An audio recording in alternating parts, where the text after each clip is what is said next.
ये जो इलेक्ट्रॉनिक सौदागरी का मामला मुझे पता चला है, ये पूर्व के कार्यकाल में डीएमएफ फंड से बनाया हुआ है। पूर्व में महापौर जी जो कि डब्ल्यू रेड्डी जी थे, उनके कार्यकाल में बना हुआ है। तो मैंने आज कलेक्टर साहब को चिट्ठी लिख के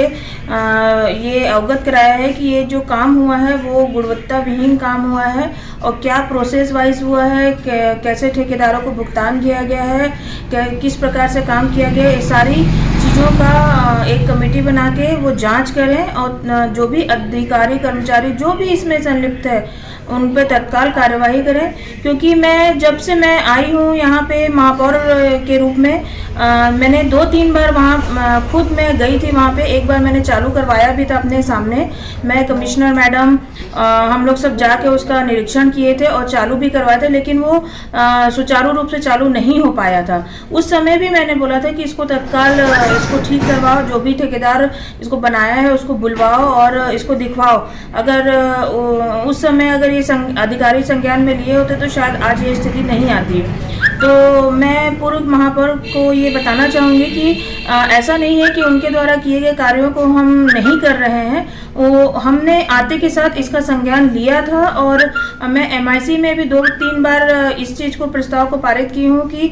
इलेक्ट्रॉनिक सौदागरी जो बना हुआ है उसको तुरंत चालू करवाया जाए। पहले शायद जब ये बना था तो उसमें इलेक्ट्रिक बोर्ड नहीं लगा हुआ था, जिसके कारण वो चालू नहीं हो पाया था। हमने आते के साथ उसको लगवाया, उसको चालू करवाया, ट्रायल किया, लेकिन पता नहीं गुणवत्ता विहीन काम था या क्या था, वो चालू नहीं हो पाया था।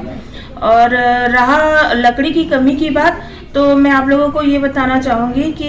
पहले शायद लकड़ी की कमी होती थी, लेकिन अभी कोरोना काल में हमने पर्याप्त मात्रा में लगभग साल भर की लकड़ी एकत्रित कर ली है। और हमने ये भी योजना बनाया है कि जो भी कोरोना पेशेंट जिनकी डेथ हो रही है, भगवान न करे किसी के घर में ऐसा दिन देखना पड़े, किसी के घर में ऐसा सिचुएशन आए, लेकिन क्योंकि अभी समय सार ऐसा चल रहा है, हमने लगभग साल भर की लकड़ी इकट्ठी करके रखी हुई है। और जितना भी कोरोना पेशेंट जो हैं जिनका डेथ हो रहा है उनको मुफ्त में लकड़ी देने की योजना भी बनाई है। तो हम लोग बस यही चाहते हैं कि भगवान कभी किसी को ये दिन न दिखाए कि किसी के घर में ऐसी विपत्ति की घड़ी आए। रहा इलेक्ट्रॉनिक सौदागरी का मामला, तो इसको मैं तुरंत संज्ञान में लेते हुए कलेक्टर साहब को मैंने चिट्ठी लिख दिया है कि उसके तुरंत जांच करवा के संबंधित अधिकारी को चाहे जो भी इसमें संलिप्त है उसमें कार्रवाई करें।